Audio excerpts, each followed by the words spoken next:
Vous écoutez la leçon biblique de l'Église de la Science chrétienne indépendante de Plainfield, située à Plainfield, New Jersey, États-Unis d'Amérique. Leçon du dimanche 15 mai 2022. Sujet: les mortels et les immortels. Texte d'or, Romains.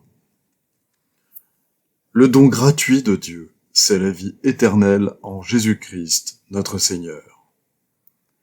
Lecture alternée. Psaume. L'Éternel est mon berger, je ne manquerai de rien. Il me fait reposer dans de verts pâturages. Il me dirige près des eaux paisibles. Il restaure mon âme. Il me conduit dans les sentiers de la justice à cause de son nom. Quand je marche dans la vallée de l'ombre de la mort, je ne crains aucun mal, car tu es avec moi. Ta houlette et ton bâton me rassurent. Tu dresses devant moi une table en face de mes adversaires. Tu oins d'huile ma tête, et ma coupe déborde. Oui, le bonheur et la grâce m'accompagneront tous les jours de ma vie, et j'habiterai dans la maison de l'Éternel jusqu'à la fin de mes jours. La Bible. Dieu a tant aimé le monde qu'il a donné son Fils unique, afin que quiconque croit en lui ne périsse point, mais qu'il ait la vie éternelle. Dieu, en effet, n'a pas envoyé son Fils dans le monde pour qu'il juge le monde, mais pour que le monde soit sauvé par lui. Le Seigneur sut que les pharisiens avaient appris qu'il faisait et baptisait plus de disciples que Jean. Alors il quitta la Judée et retourna en Galilée. Comme il fallait qu'il passât par la Samarie, il arriva dans une ville de Samarie nommée Sichar, près du champ que Jacob avait donné à Joseph, son fils. Là se trouvait le puits de Jacob. Jésus, fatigué du voyage, était assis au bord du puits. C'était environ la 6e heure. Une femme de Samarie vint puiser de l'eau. Jésus lui dit: « Donne-moi à boire. » La femme samaritaine lui dit: « Comment, toi, qui es juif, me demandes-tu à boire, à moi qui suis une femme samaritaine ?» Les Juifs, en effet, n'ont pas de relation avec les Samaritains. Jésus lui répondit: « Si tu connaissais le don de Dieu, et qui est celui qui te dit: « Donne-moi à boire », tu lui aurais toi-même demandé à boire, et il t'aurait donné de l'eau vive. « Seigneur, lui dit la femme, tu n'as rien pour puiser, et le puits est profond. D'où aurais-tu donc cette eau vive ?» Jésus lui répondit: « Quiconque boit de cette eau aura encore soif. Mais celui qui boira de l'eau que je lui donnerai n'aura jamais soif, et l'eau que je lui donnerai deviendra en lui une source d'eau qui jaillira jusque dans la vie éternelle. » La femme lui dit: « Seigneur, donne-moi cette eau, afin que je n'aie plus soif, et que je ne vienne plus puiser ici. » « Va, lui dit Jésus, appelle ton mari, et viens ici. » La femme répondit: « Je n'ai point de mari. » Jésus lui dit: « Tu as eu raison de dire: je n'ai point de mari, car tu as eu 5 maris, et celui que tu as maintenant n'est pas ton mari. En cela tu as dit vrai. » « Seigneur, lui dit la femme, je vois que tu es prophète. Nos pères ont adoré sur cette montagne, et vous dites, vous, que le lieu où il faut adorer est à Jérusalem. » « Femme, lui dit Jésus, crois-moi, l'heure vient où ce ne sera ni sur cette montagne, ni à Jérusalem que vous adorerez le Père. Vous adorez ce que vous ne connaissez pas. Nous adorons ce que nous connaissons, car le salut vient des Juifs. Mais l'heure vient, et elle est déjà venue, où les vrais adorateurs adoreront le Père en esprit et en vérité, car ce sont là les adorateurs que le Père demande. Dieu est esprit, et il faut que ceux qui l'adorent en esprit et en vérité. La femme lui dit: « Je sais que le Messie doit venir, celui qu'on appelle Christ. Quand il sera venu, il nous annoncera toutes choses. » Jésus lui dit, « Je le suis, moi qui te parle. » Or, Jésus s'était écrié, « Celui qui croit en moi croit, non pas en moi, mais en celui qui m'a envoyé. Et celui qui me voit, voit celui qui m'a envoyé. Je suis venu comme une lumière dans le monde, afin que quiconque croit en moi ne demeure pas dans les ténèbres.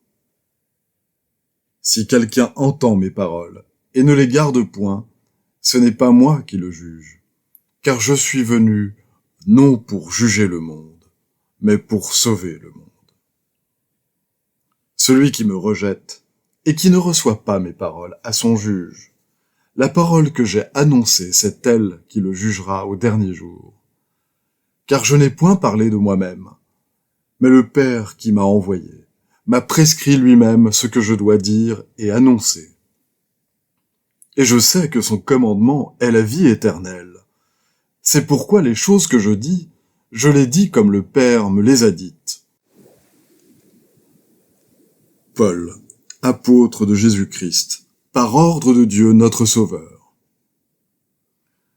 Je rends grâce à celui qui m'a fortifié, à Jésus-Christ, notre Seigneur, de ce qu'il m'a jugé fidèle, en m'établissant dans le ministère, moi qui étais auparavant un blasphémateur, un persécuteur, un homme violent.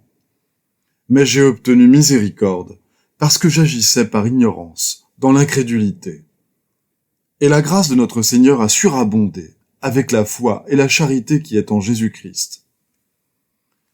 C'est une parole certaine et entièrement digne d'être reçue que Jésus-Christ est venu dans le monde pour sauver les pécheurs dont je suis le premier. Mais j'ai obtenu miséricorde afin que Jésus-Christ fît voir en moi le premier toute sa longanimité, pour que je servisse d'exemple à ceux qui croiraient en lui pour la vie éternelle. Ce que je dis, frères, c'est que la chair et le sang ne peuvent hériter le royaume de Dieu et que la corruption n'hérite pas l'incorruptibilité. Voici, je vous dis un mystère. Nous ne mourrons pas tous, mais tous nous serons changés. En un instant, en un clin d'œil, à la dernière trompette. La trompette sonnera, et les morts ressusciteront incorruptibles, et nous serons changés. Car il faut que ce corps corruptible revête l'incorruptibilité, et que ce corps mortel revête l'immortalité.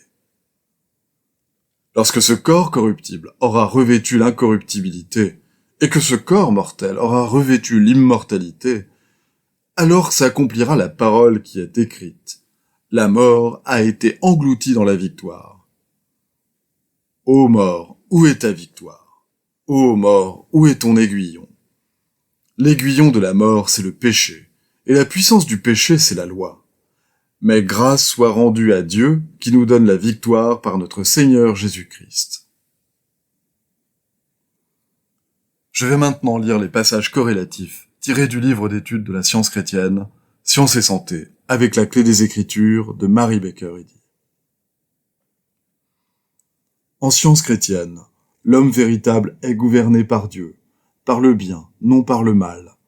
Et par conséquent, il est non un mortel, mais un immortel. Dieu crée et gouverne l'univers, y compris l'homme.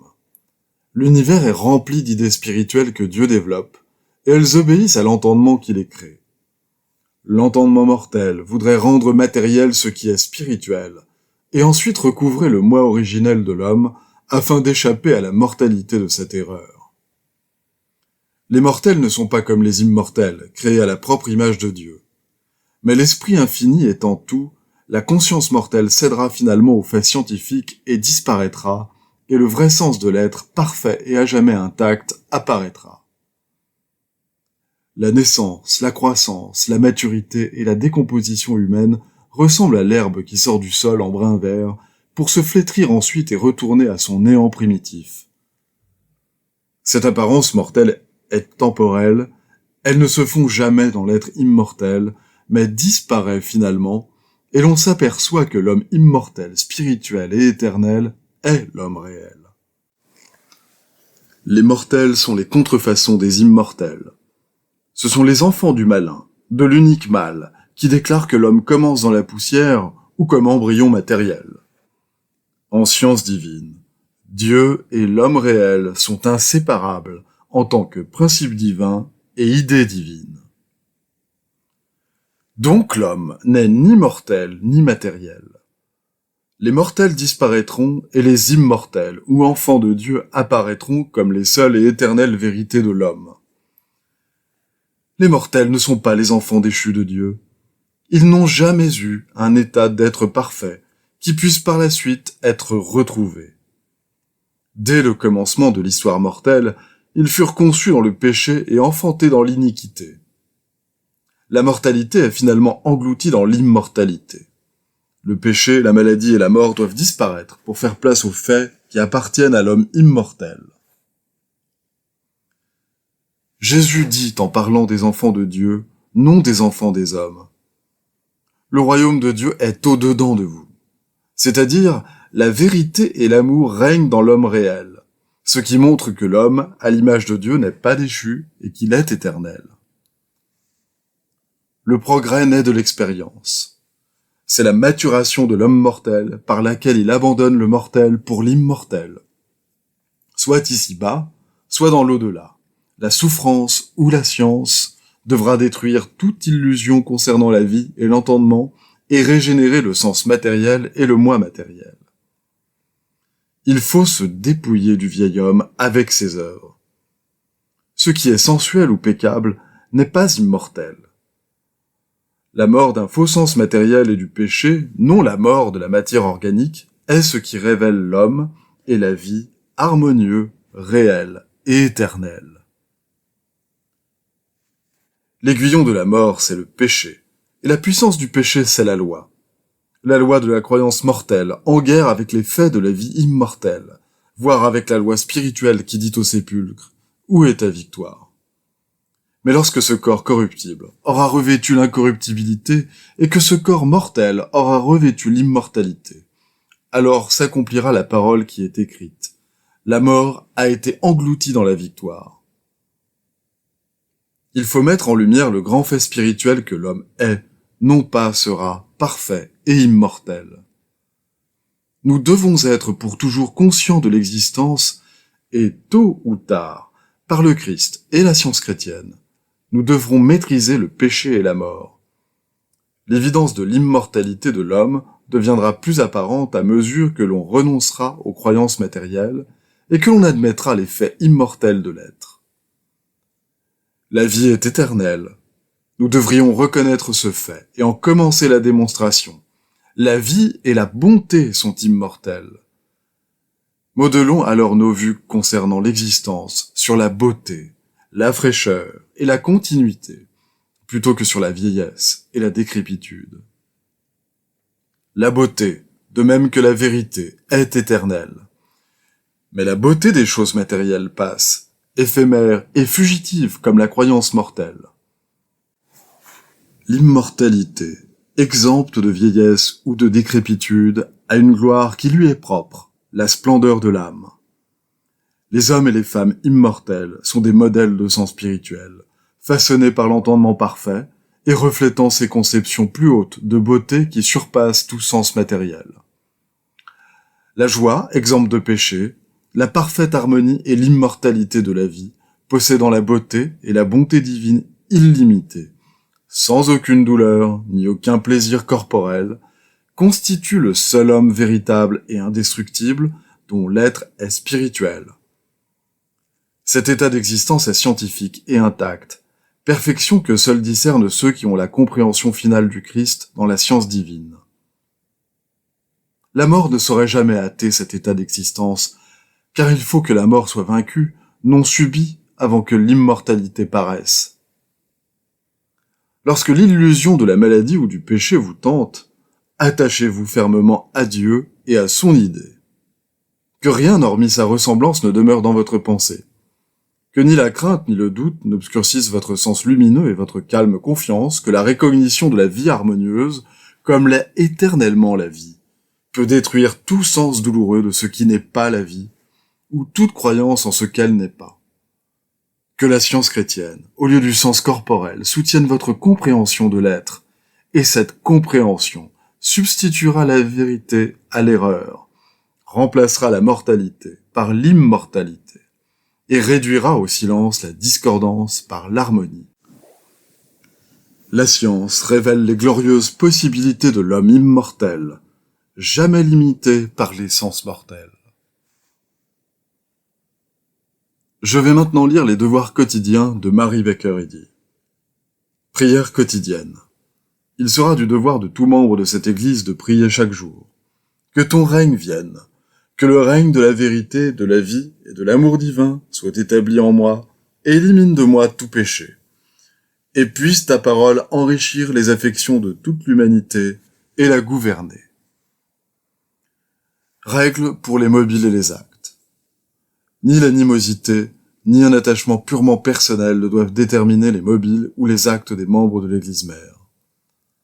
Dans la science, l'amour divin seul gouverne l'homme, et un scientiste chrétien reflète les douces aménités de l'amour en réprouvant le péché et en manifestant un véritable esprit de fraternité, de charité et de pardon. Les membres de cette Église doivent journellement veiller et prier pour être délivrés de tout mal, pour ne pas prophétiser, juger, condamner, conseiller, influencer ou être influencés d'une manière erronée. Vigilance face au devoir. Il sera du devoir de chaque membre de cette Église de se défendre journellement contre la suggestion mentale agressive et de ne pas se laisser entraîner, à oublier ou à négliger son devoir envers Dieu, envers son leader et envers l'humanité. Par ses œuvres, il sera jugé et justifié ou condamné.